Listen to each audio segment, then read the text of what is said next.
جمال الوجود بذكر الإله وتصفو الحياة بنور هدى.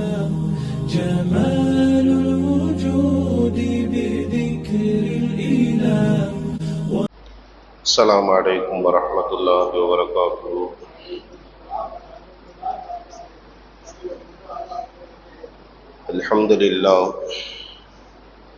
الحمد لله رب العالمين والصلاة والسلام على سيدنا محمد وآله وصحبه أجمعين.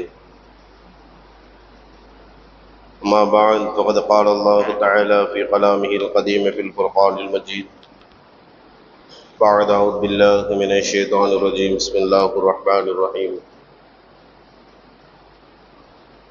والذين جاءوا من بعدهم يقولون ربنا اغفر لنا ولإخواننا الذين سبقونا بالإيمان. صدق الله العليم.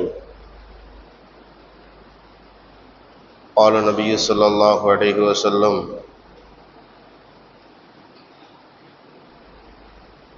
من زار قبر والديه أو أحدهما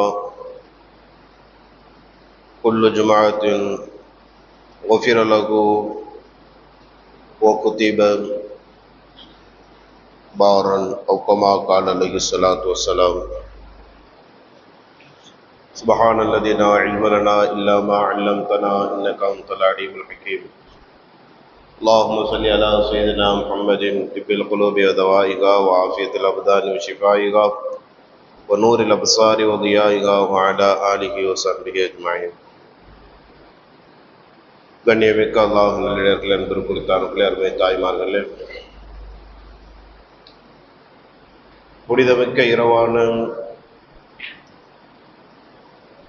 பராத்துடைய இரவில் நாம் அமர்ந்திருக்கின்றோம். இந்த இரவில் நாம் செய்கின்ற அனைத்து அமல்களையும் அல்லாஹ் கபூல் செய்து கொள்வானாக. இந்த இரவிலே நாம் கேட்கின்ற அனைத்து பிரார்த்தனைகளையும் அல்லாஹ் தஆலா ஏற்றுக்கொள்வானாக. இந்த இரவிலே நாம் கேட்கின்ற அனைத்து பாவ மன்னிப்புகளையும் அல்லாஹ் தஆலா பிழை பொறுக்க செய்வானாக. கண்ணியமானவர்களே, பராத்துடைய சிறப்பை பற்றியும் பராத்தின் மூலமாக நமக்கு என்னென்ன கிடைக்கப்பெற இருக்கிறது என்ற விஷயங்களையும் ஆலிம் பெருந்தகைகள் சொல்லிவிட்டு சென்றிருக்கிறார்கள். சில விஷயங்களை மட்டும் நான் சொல்லி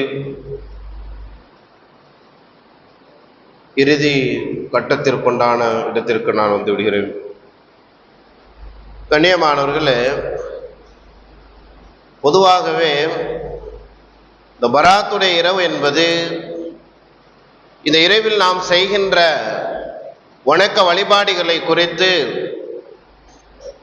ஷரியத்து நமக்கு என்ன சொல்கிறது, எதை பின்பற்ற வேண்டும் என்ற விஷயத்தில் அந்த பராத்துடைய நிலைப்பாடு என்ன என்ற விஷயத்தை தெளிவாக சொல்லும்.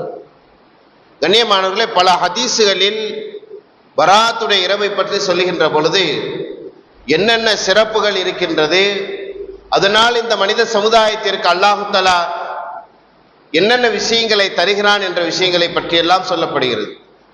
இந்த இரவுல பிரத்யேகமாக நம்முடைய அமலாத்துகள் அனைத்தையும் அல்லாஹ்விடத்திலே எடுத்து காட்டப்படுகிறது. நபிகள் நாயகம் ஸல்லல்லாஹு அலைஹி வஸல்லம் அவர்கள் இந்த நாள் என்று நோன்பு வைத்திருக்கிறார்கள். அப்ப நபிகிட்ட கேட்கிறாங்க, சஹாபாக்கள்லாம் கேட்கிறாங்க, இந்த நாளில் பராத்துடைய நாளில் நீங்கள் நோன்பு வைப்பதற்குண்டான காரணம் என்ன, ஏன் நோன்பு வைத்திருக்கிறீர்கள்?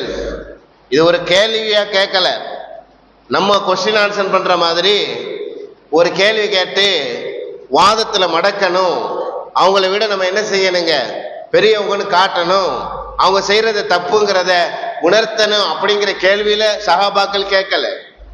சஹாபாக்கள் கேட்டது என்னன்னா, எதற்கு நீங்க நோன்பு வைத்திருக்கிறீர்கள், அதற்குடைய காரணம் தெரிந்தால் நாங்களும் என்ன செய்வோம், அந்த காரணத்தின் மூலமாக நாங்களும் அதனுடைய பயன்பாட்டை நாங்கள் பெற்றுக்கொள்வோம் என்ற அடிப்படையில் நபிகள் நாயகம் ஸல்லல்லாஹு அலைஹி வஸல்லம் இடத்துல கேட்கின்ற பொழுது நபிகள் நாயகம் ஸல்லல்லாஹு அலைஹி வஸல்லம் சொன்னார்கள், இன்றைக்கு இந்த நாள் இந்த இரவிலே அனைத்து மனிதர்களுடைய அமல்களும், அவன் செய்த அனைத்து அமல்களும் அல்லாஹ்விடத்திலே கணக்கு ஒப்படைக்கப்படுகிறது.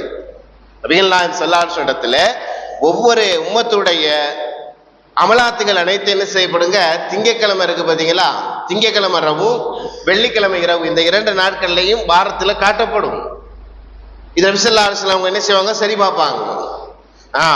இதே அல்லாஹ்விடத்துல நம்முடைய அமலாத்துகளை குறித்து காட்டப்படுகின்ற ஒரு இரவு, காட்டப்படுகின்ற ஒரு நாள் இந்த பராத்துடைய நாள். இந்த நாள் அந்த சிறப்பை பெற்றிருப்பதனால நபி ஸல்லல்லாஹு அலைஹி சொன்னாங்க, என்னுடைய அமல்கள் அல்லாஹ்விடத்துல எப்படி காட்டப்படணும், சிறந்ததாக காட்டப்பட வேண்டும். என்னுடைய அமலை சிறந்ததாக அல்லாஹ்விடத்துல காட்டப்பட வேண்டும் என்பதற்காக என்னுடைய அமல்கள் அல்லாஹ்விடத்திலே காட்டப்பட வேண்டும். எப்படி காட்டப்பட வேண்டும், நான் நோன்பு நோற்று இருக்கின்ற நிலையில், நான் நோன்பு நோற்று இருக்கின்ற நிலையில என்னுடைய அமல்கள் எடுத்து காட்டப்படுவதை நான் என்ன செய்யறேன், சந்தோஷப்படுறேன்னு சொல்றாங்க. நான் மகிழ்ச்சி அடைகிறேன், அதை நான் பிரியப்படுறேன்னு சொல்லிட்டு நபி ஸல்லல்லாஹு அலைஹி வஸல்லம் சொன்னாங்க. புகாக்கள் இந்த ஹதீஸை மேற்கொள்ளாக காட்டி அடிப்படையாக எடுத்துக்கொண்டு இந்த நோன்பை நமக்கு முஸ்தஹப்பாக ஆக்கியிருக்கிறார்கள். ஷரியத்தில் முஸ்தஹப்பான ஒரு நோன்பாக, மார்க்கத்தில் அனுமதிக்கப்பட்ட ஒரு நோன்பாக நமக்கு காட்டப்படுகிறது. கண்ணியத்துக்கொண்டான அல்லாஹ்வின் அன்பிற்கு குறித்தானவர்களே, அருமை தாய்மார்களே, இதே போன்று நாம் நமக்கு சொல்லப்படுகின்ற ஷரியத்துடைய விஷயங்களை சரியான முறையில நம்ம ஃபாலோ பண்ணிட்டாலே போதும். அவங்க சொல்றாங்க இவங்க சொல்றாங்கலாம் நம்ம கேட்க வேண்டியதில்லை. 3 யாசின் ஓதுறோம், இந்த இரவுல 3 யாசின் ஓதுறோம், நம்முடைய அமல்ல என்ன ஆயிடுச்சுங்க, நல்லா கேள்வி. நம்முடைய அமல்ல இன்னைக்கு போகுது. அப்ப நம்ம 3 யாசின் ஓதி என்ன செய்ய போறோம், இனி வர்ற வருஷத்துக்கு உண்டான யா அல்லாஹ் என்னுடைய அமல்கள்ல சரியா இருக்கணும் அப்படிங்கிறத நம்ம என்ன செய்யறோம், கேட்கிறோம். அல்லாஹ்ட்ட யாசின் ஓதி கேட்கிறோம். யாசின் ஓதி ஒரு மனிதர் தன்னுடைய தேவையை முன்வைத்தார் என்றால் கண்டிப்பாக நிச்சயமாக அவருடைய தேவைகள் ஏற்றுக்கொள்ளப்படும். இதுவும் ஹதீஸ்ல கிடைக்க பெறுகின்ற ஒரு விஷயம், இல்லாதது ஒன்றுமல்ல. உங்களுடைய தேவைகள் எதுவாக இருந்தாலும் சூரா யாசினை ஓதி நம்ம என்ன செய்யலாங்க, நம்முடைய தேவைகளை கேட்கலாம்.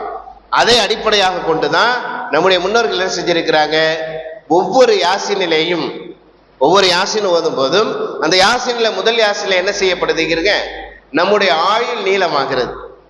நம்முடைய ஆயுள் நீளமாக வேண்டும், நம்முடைய ஆயுள் வர்க்கத்து இருக்க வேண்டும் என்று நம்ம என்ன செய்யணுங்க, நியத்து வச்சு நம்ம என்ன செய்யணுங்க, முதல் யாசினை ஓதுறோம்.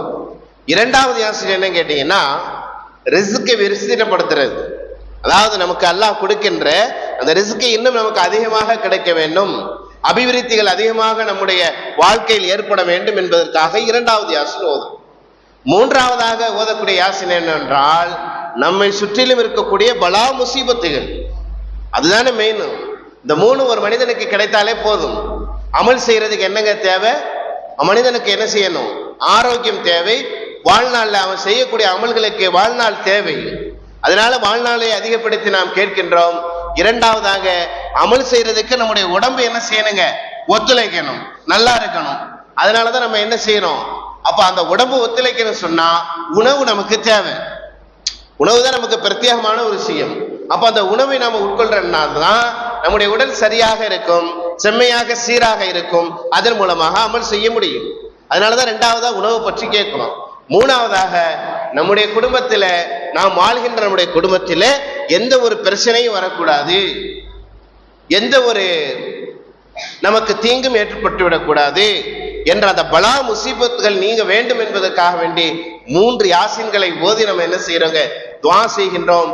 நமக்கு சூஃபியாக்கள் மற்றும் நாதாக்கள் வழிமார்கள் எல்லாம் இதை ஒரு மேற்கொள்ளாக காட்டி நம்ம என்ன செய்யறோம், இந்த அமல்களை செஞ்சுட்டு வரோம்.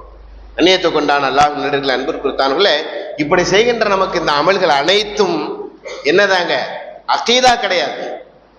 அகீதான்னு சொன்னா நமக்கு என்ன செய்யல, ஷரியத்துல செய்தே ஆக வேண்டும் என்று நமக்கு என்ன செய்யப்படல, கட்டளையிடப்படல.